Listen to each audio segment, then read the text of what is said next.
I got so much motherfucking design on right now. Break it down, bring it back, make it clap. I got 3 old thoughts, new block, where that thing. Bitches on my line, and you know. Saya Rosalisa Putri Hana, saya berasal dari Sekolah SMK Negeri 2 Soe, kelas 10A di ZKT. Dalam video ini saya akan membahas proses bisnis pada teknik komputer dan tele. Pertama, kita harus memahami proses bisnis. Jika melihat makna dari kata proses adalah sebuah tahap atau langkah-langkah yang dilakukan untuk mencapai sebuah tujuan atau hasil.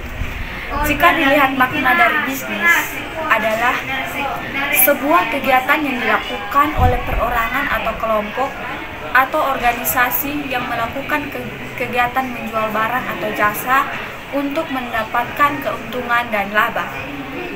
Oleh karena itu, proses bisnis merupakan sebuah tahap atau langkah-langkah yang dilakukan secara terstruktur dan saling terhubung dengan tujuan untuk menghasilkan produk atau jasa dan juga untuk mendapatkan keuntungan dan laba.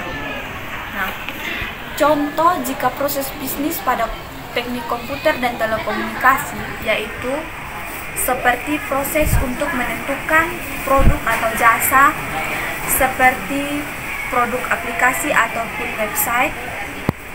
Nah, jika jasa, maka seperti instalasi komputer, instalasi internet, dan lainnya. Yang berikut, contoh proses bisnis.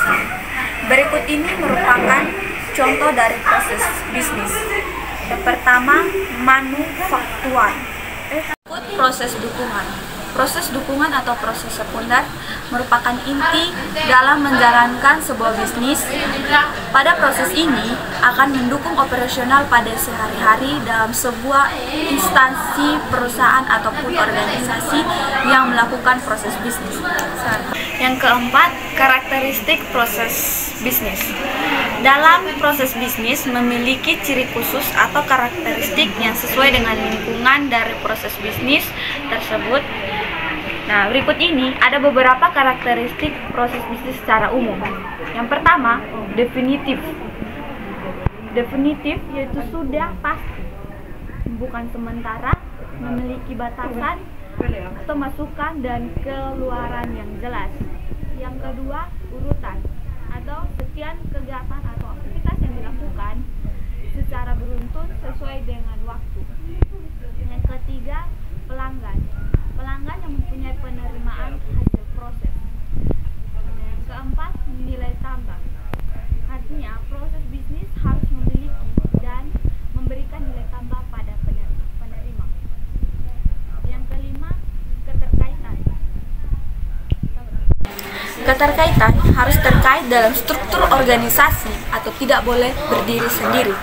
Yang keenam, fungsi silang. Artinya, fungsi ini mencakup beberapa fungsi lainnya. Nah, yang kelima ada manfaat proses bisnis. Nah, berikut ini merupakan manfaat dari proses bisnis yang dilakukan. Yang pertama, menjadi solusi supaya bisa membantu perusahaan untuk melihat gambaran bisnis yang dilakukan secara realitmi atau komputasi waktu yang nyata. Yang kedua, manfaat proses bisnis menyediakan laporan yang memberitahu kondisi perusahaan sebenarnya pada saat ini. Yang ketiga, memberikan nilai kompetitif bagi persaingan bisnis yang semakin kompleks di dalam perkembangan pasar yang bergerak secara cepat.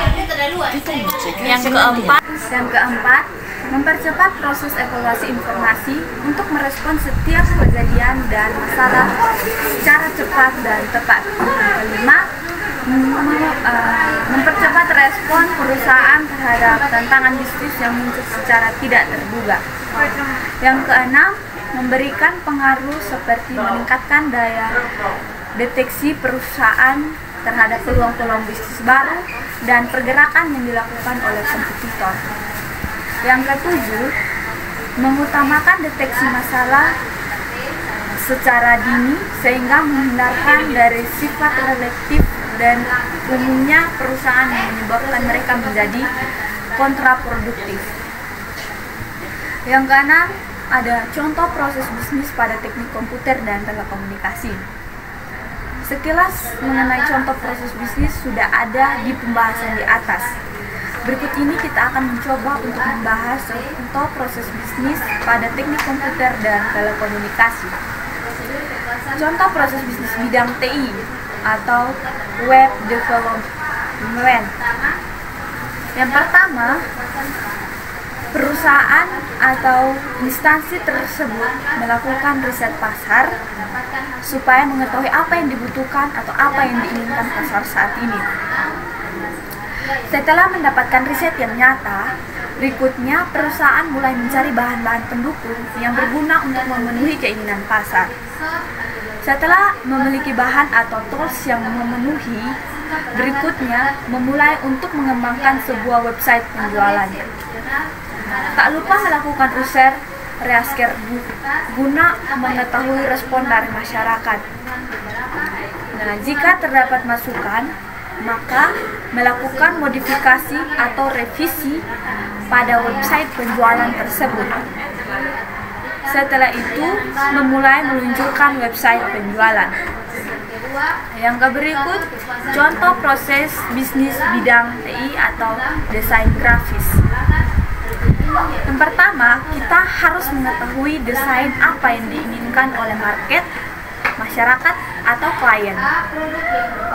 Yang kedua, bertemu dengan klien untuk membahas mengenai desain yang akan dibuat. Yang ketiga, berikutnya kita melakukan atau mengumpulkan bahan-bahan yang dilakukan untuk mendukung desain yang dibuat. Setelah itu, jika memungkinkan setiap desain yang dibuat,